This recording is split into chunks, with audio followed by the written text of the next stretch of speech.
What's up, guys? So it is your favorite streamer and maybe soon to be a somewhat active YouTuber, because everyone told me on Twitter, hey, Dabuz, upload more content on YouTube and advertise yourself more because you got likes. So here we are. I'm actually doing the YouTube thing maybe a little more potentially. I'm trying something different right now. Trying maybe start a new series where I review new games as they come out, because I feel like half the time when I stream I'm just a variety streamer at this point. Only other half the time I'm Smash. Anyway, so today I'm starting with Paper Mario Origami King, because I just grinded that game out on my stream, and yeah, just get through today. I'm gonna try to keep this as spoiler free as possible. Generally, if it's not at the beginning of the game or like in the trailers, I won't talk about it. And keep in mind, this is not the sequel to 1000 Year Door at all. This is basically the sequel to Color Splash, as far as I know, which I did not play. So this is a puzzle platforming game, not an RPG. All you guys are like, oh, 1000 Year Door 2.0. Get out of here. You're just gonna hate this game already. With this said, let's talk about this game. So when you open this game up, it is gorgeous. Absolutely mesmerizing. The colors just freaking explode at you. It is absolutely a wondrous looking game. The models, all on paper, look really nice. The origami models especially look amazing. It's actually crazy how well they transferred the Mario characters into origami characters. It is beautiful. When you see Peach for the first time, when you see an origami Goomba, it's always mind-blowing. It's always cool because you're always looking forward to the next thing you're going to see in origami. Apparently they had an origami expert work on a lot of these to make sure they could like make it look good in game, and like make sure like there's defining features for these characters when they're origami. And yeah, it worked out really well. This game is absolutely beautiful, and it's crazy it's on the Switch, because honestly the Switch is such a poor console that I'm surprised they can run a game so good looking. And there's one downside I've given to the graphics for this game and all that stuff is how generic so many characters look, right? In an interview for this game, the Dabuz basically said, hey, we can't make like original looking Mario characters. We can add new characters to the game, but it can't be like, you know, a spin-off of a Goomba or a Toad, for example, and it's noticeably bad. Like, there's so many characters that are cool with awesome dialogue, they're funny, they're quirky, they're humorous, they're goofy, or they're just charming. And then it's like, oh, it's such a cool character. Too bad it's tied to a generic Toad, or generic Spike guy, or generic Goomba. And I see a billion of them throughout the game. Even things like shopkeepers, you know, like more important story NPCs, just generic. And it feels so odd. It's actually really weird, and I don't know if they can potentially fix this for the next game, but they should, because it seems like such a dumb limitation that hurts the quality of the game. Now, the characters themselves, as I mentioned, they're amazing. I always love seeing the conversations, and honestly this game is carried by its visuals and its conversations, because even going with new worlds, all the new worlds look really good. There's anything too crazy when it comes to like the environments you can get a forest and some other standard Mario things, but they look good. But the characters, I love the cutscenes, I love the jokes, I love the little subplots of all the characters, because it doesn't take itself too seriously. It's Paper Mario game. It's a game where the main villain is trying to turn everyone to origami, and everyone's freaking out because paper being turned origami is like a sin apparently. It's atrocious, horrifying. It's just a hilarious game. I just love like playing through. And even with the overarching story is pretty uninteresting, because you know it's a standard Mario game. You're not gonna expect too many crazy twists and turns, right? It's fun to play through each little chapter and see each character's little like story arc, you know, start and end, and just see all the humor that was put into the game, because they made sure to have a lot of good humor. You know, Paper Mario series has always been like prided on its writing. Now, the music itself of this game, oh my god, the amount of bangers. Every time I go to a new area, I just listen to the theme for like a minute or so. Every time a new area happens and I get to hear the remix of the combat theme, because they remix the combat theme in every new area, I'll just jam that for a minute or two. It is so freaking good. The boss musics, all that stuff, it's just a phenomenal soundtrack overall. You can tell by a lot of love into the soundtrack, and it's amazing.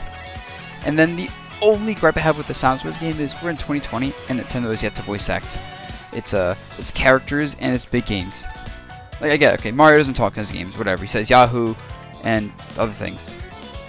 But come on, other characters can talk. At least give the new origami characters line. At least give like some generic characters some voice acting, something. Such a disappointment for a modern game, to be honest. It's like a AAA game. Now let's talk about the actual gameplay though. So There's like 3 parts to the gameplay in my opinion. There's the overworld, there's the regular combat, and the boss combat. Starting with the overworld, it is fun. It's just platforming and puzzle solving.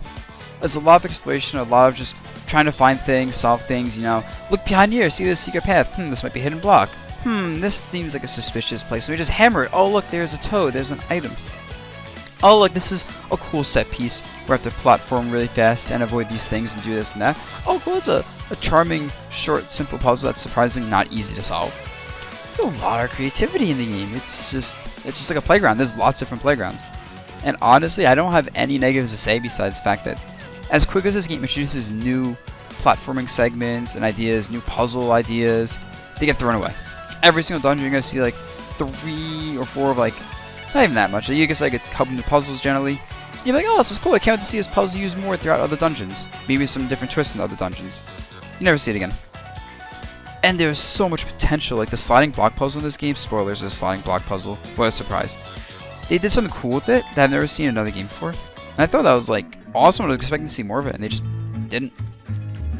So yeah, they really just expanded on this stuff. Whew, amazing. And then the actual exploration, like, you know, the same exact things, a lot of kind of ideas and puzzles they use once or twice, and that's it. But it's better to always be entertained than to get tired of this stuff. Now, if you don't like exploration for the sake of it, you're gonna hate this game, quite frankly, because there's a lot of exploration for things that don't matter. Like, you can find toads, which give you little quirky, like, humorous dialogues, but nothing crazy, and they don't really do much in combat unless you want to pay money for them to solve puzzles for you. Coins, which you have infinite money in this game to buy stuff, so it's whatever. Trophies, which literally don't do anything except for show.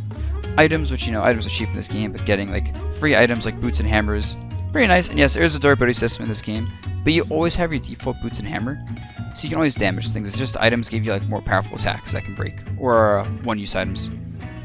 And then there's hearts, which give you more HP, which very useful, but you can also beat the game without getting them because it's a Mario game. Nothing's particularly challenging. The hardest part of the game is the puzzle solving in and out of combat. So yeah, you have to really like exploration in this game. I also love the paper mache enemies. The first time I see a giant paper mache Goomba, whew, that was actually awesome. It's such a fun thing to fight. And there's like quite a few enemies. All the paper mache enemies are different, and they're honestly just satisfying. Like I keep mentioning, this game gives you these cool things, doesn't use them enough. Paper mache enemies, you see like every enemy a few times, but not enough to get bored of. But honestly, not enough to like see what the devs could have done with a bit more creativity and chances to use it. And it's so unfortunate. And then when you kill them, you know, you get their blood and guts, which is basically the confetti from them, and the confetti's beautiful. It's just throwing rainbows everywhere, pretty much. It's cool to see paper flying down and everything. But then you realize it's the worst mechanic of the game. You just kind of go, hey, this hole is empty. I should throw confetti in here. Yeah, get some coins. Maybe I have to do this on like a path. And it just feels like a time waste.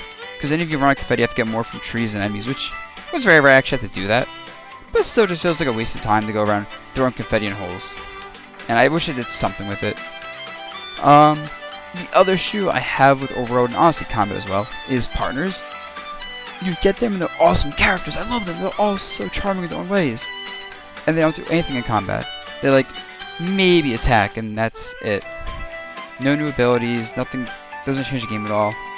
Just, hey, look, a new character for your party that's gonna do some damage to enemies. Whoa, I'm so excited. Thank you, Nintendo. And then, of course, you know, generic characters means, we've seen this trailer, you get the Bomb Bomb. Just looks like a regular Bomb Bomb. It's so disappointing. But whatever. Now, the combat itself. Ooh. So, on paper, the combat seems really fun, right? And yes, I know I did with that joke. If you don't like it, too bad. You made it this far. So, anyway. So, yeah, the combat itself seems cool as an idea. But in practice, it's actually not bad at first. At first, it's kind of fun to try to figure out how to solve these puzzles because you're moving around the rings, both spinning them and like shifting them. And it's really fun at first. And honestly, the puzzles themselves get pretty challenging throughout the game. If you can't solve them, no big deal. You shouldn't have trouble with the fights regardless. You also have ways to spend money to get more time to solve these or to have Toad solve it for you. But yeah, the main issue is there's a lot of patterns you'll see throughout the game repeatedly from like generic enemy groups. And the combat itself takes way too long. Like, even if you solve a puzzle, the animations and all this stuff add up a lot of time. And it ends up just feeling like a huge time waste, especially for the easy fights. And even for the hard fights, it's kind of more just like, it just gets very annoying with how long they can take, especially trying to avoid an enemy you're not in the mood to solve the 100th ring puzzle, because about halfway through a game I went from, oh, is it kind of cool, to, oh, I hate this. Let me avoid combat as much as possible. And once again, like everything else in this game, they don't really add new stuff to it. Like, yes, you do get some new abilities throughout the game, but for the most part you're stuck with the same old hammer and jump. And even like the items you get, like fire flowers, just jump except it's fire. Or spike boots is jump except you can jump on spike enemies. Hurl hammer is just a jump. Etc, etc. And so like they had chances to add new ways to like set up the enemy patterns, because you're always setting up 2x2 squares and 1x4 lines, and they just didn't. And it's such a huge waste. And this game might benefit honestly from like self challenges, like no using the time, the money for extra time. But that's just another thought. Now the boss combat though. The boss combat, I'll play the DLC. Just in that. Give me 10 bosses, or 8 bosses, $10, Nintendo. Please? Please? Because it's a highlight of the game. Every boss is a unique fight, and you have to circle around the ring with Mario moving, because the boss is in the center. And every boss has unique mechanics, strategies. They're all funny bosses, like, you know, you have the color pencil boss, which is like a dire threat to paper, because it's just color pencils destroy paper. And it's so hilarious in the context of the game, but makes for such an entertaining boss fight, because they're always such interesting characters and interesting bosses. Like, sometimes you can expect where you're gonna fight, sometimes it's harder. And yeah, and actually the boss fights can be pretty challenging at points too. Well, I didn't die when I got close a few times. And I can't say too much without spoiling them, but I really wish this game had even more boss fights, because there's quite a few, and it still wasn't enough for me. Also, little tip, when you beat bosses, try to end them with your 1000 arm attack, because you get special animations, which are awesome when you do that. And that's something I didn't realize until the end of the game. And the final thoughts for this game, I guess, so overall, so I have a normal rating system where 5 is action average. So for me, this game's like a 6.5. It's good. It's like, this game was a 7.5 for me until around the last third of the game before the final chapter. Because there's like 1/3 of the game where it seems like it's rushed quite clearly. And it definitely felt like it dragged on really bad at some points of the game as a result. It took about 25 hours to beat this game. It's probably a little bit above average, because as a streamer, I end up looking at chat a lot and doing other things. So I'm not always focused on just cutting through the game as fast as possible. And I took my time exploring a lot to find things, even if I didn't 100% the game. And I'd say the last chapter itself is very satisfying, so it ends on a really good note, which is nice. And finally, if you're looking forward to buying this game, just buy it. If you like Color Splash, buy it. If you're on the fence, wait for a sale, I think. I don't think it's great, I think it's just good. And if you're like against this game vehemently, you just hated everything about Color Splash or Sticker Star, not just the combat, you hate the exploration, the idea of it not being an RPG, just avoid this. This isn't going to change your mind. And one final note, Nintendo screwed up. They could have gave you origami lessons in-game. They could have given you a pamphlet with some origami paper and teach you how to make some enemies. They could have even gave you in-game tutorials and told you to buy your own origami paper and done that. Like, honestly, I'm actually really mad at the talent to take advantage of this. Maybe it's just me being a nerd, because I did end up making an origami heart out of a $1 bill on stream at some point. But yeah, I feel like it was a missed opportunity. Oh well, I'm probably just a nerd for that. Alright guys, hope you enjoyed this this idea of a video, and peace y'all.